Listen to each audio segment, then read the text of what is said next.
Olá, tudo bom com vocês? Então vamos aqui para mais uma aulinha da nossa disciplina Filosofia, né? Estamos na parte introdutória. E o tema é o seguinte: e se não for bem assim? Dando continuidade ao, à aula passada, né? Então vamos lá. Quando em Matrix, Neo, personagem pergunta: onde estamos? Morfeu lhe diz que a pergunta está equivocada, pois o correto seria perguntar quando estamos, ou seja, Neo pergunta pelo lugar ou pela realidade espacial, onde, mas teria de perguntar pela realidade temporal, quando. Ao mostrar-lhe que não estão vivendo no ano de 1999, e sim no século XXI, Morfeu pode mostrar a Neo onde eles realmente estão vivendo, no mundo destruído e arruinado, vazio de coisas e de pessoas, pois todos os seres humanos estão aprisionados no interior da Matrix. O que Neo julgava ser o mundo real é pura ilusão e aparência. Para fazê-lo compreender o que se passa, Morfeu, como sua origem mitológica indica, faz com que incessantemente e velozmente tudo mude de forma, cor, tamanho, lugar e tempo, de maneira que Neo tenha de perguntar se o espaço e o tempo existem realmente.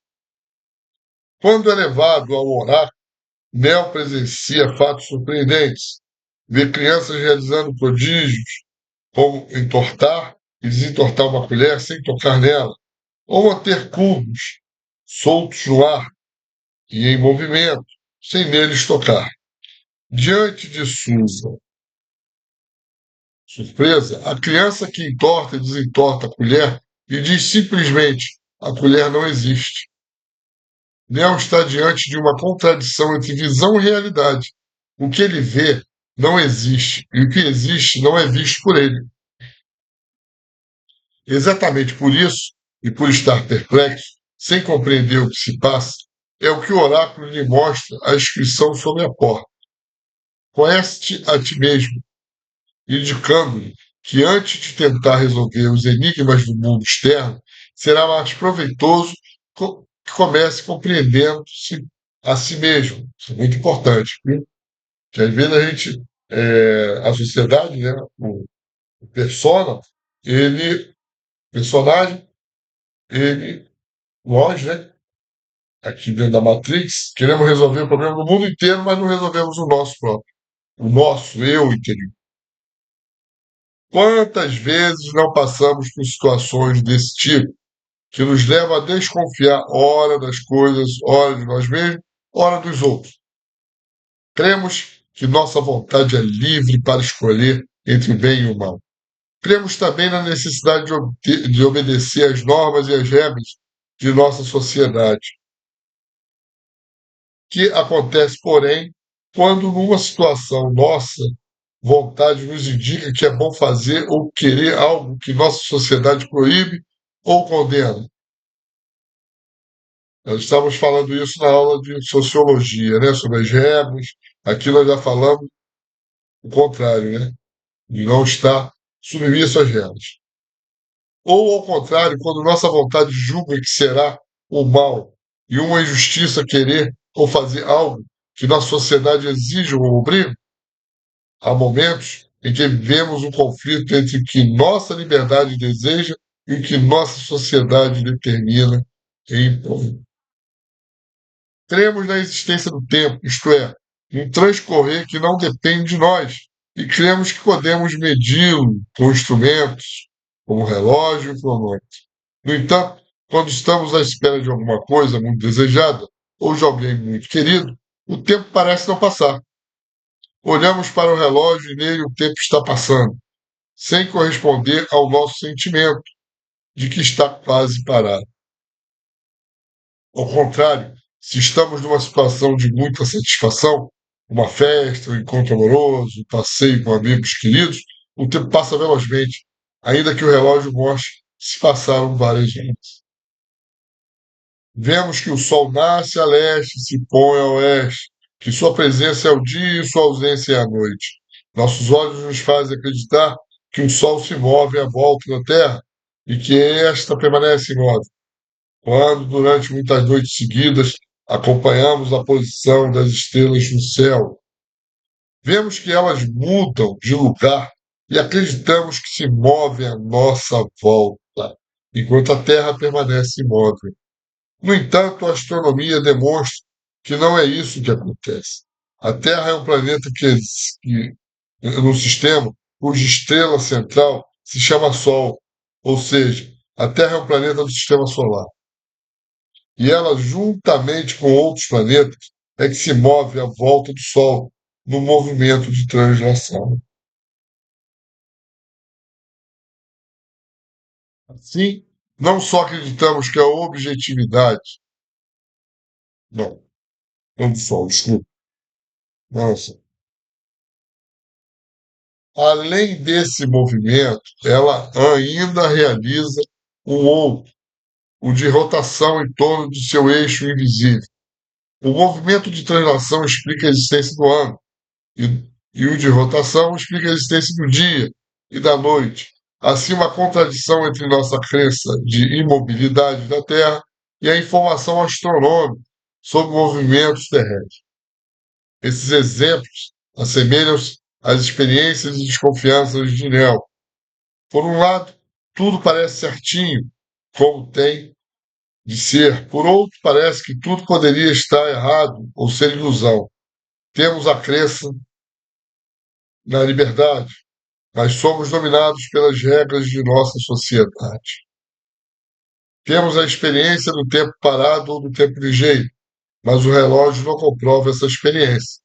Temos a percepção do Sol e das estrelas em movimento à volta da Terra imóvel, mas a astronomia nos ensina o contrário. Feito? Então, é, claro que é muito importante vocês, se tiverem tempo, assistir esse filme Matrix, ou a saga, né, a série, né, da, do filme, é muito importante. E um exemplo que eu dou muito, né, aos meus alunos sobre essa ideia de espaço-tempo é que nós temos essas medidas que foram criadas para medir a nossa vida no planeta. Isso não pode ser transportado para o universo, né? Por quê? A gente estava analisando Plutão para fazer uma volta ao Sol, como nós fazemos em 365 dias, ele faz em 80 anos nossos. Então, olha a diferença do espaço-tempo. Eu estou citando Plutão, mas imagine diversos planetas, diversos sóis, né, estrelas. Então, o tempo não existe, na realidade. Nós é que nos baseamos em alguns fenômenos naturais para marcar a nossa trajetória, a nossa existência nesse planeta. Perfeito? Deixa eu falar mais uma coisinha aqui. Vamos falar aqui o diálogo filosófico, né? Tem aqui um diálogo muito bom. Qual é a coisa mais importante da vida? Se fazemos essa pergunta a uma pessoa de um país assolado pela fome, a resposta será a comida. Se fazemos a mesma pergunta a quem está morrendo de frio, então a resposta será o calor. E quando perguntamos a alguém que se sente sozinho e isolado, então certamente a resposta será a companhia de outras pessoas. Mas, uma vez satisfeitas todas essas necessidades, será que ainda resta alguma coisa de que todo mundo precisa? Os filósofos acham que sim. Eles acham que o ser humano não vive apenas de pão. É claro que todo mundo precisa comer, precisa também de amor e de cuidado. Mas ainda há uma coisa que todos nós precisamos. Nós temos a necessidade de descobrir quem somos e por que vivemos. Portanto, interessar-se em saber por que vivemos não é um interesse casual, como colecionar selos, por exemplo. Quem se interessa por tais questões toca um problema que vem sendo discutido pelo homem praticamente desde quando passamos a habitar este planeta. A questão de saber como surgiu o universo a Terra e a vida por aqui é uma questão maior e mais importante do que saber quem ganhou mais medalhas de ouro nos últimos Jogos Olímpicos. O melhor meio de se aproximar da filosofia é fazer perguntas filosóficas. Como o mundo foi criado? Será que existe uma vontade ou um sentido por detrás do que ocorre? A vida depois da morte? Como podemos responder essas perguntas? E, principalmente, como devemos viver? Essas perguntas têm sido feitas pelas pessoas de todas as épocas. Não conhecemos nenhuma cultura que não se tenha perguntado quem é o ser humano e de onde veio o mundo.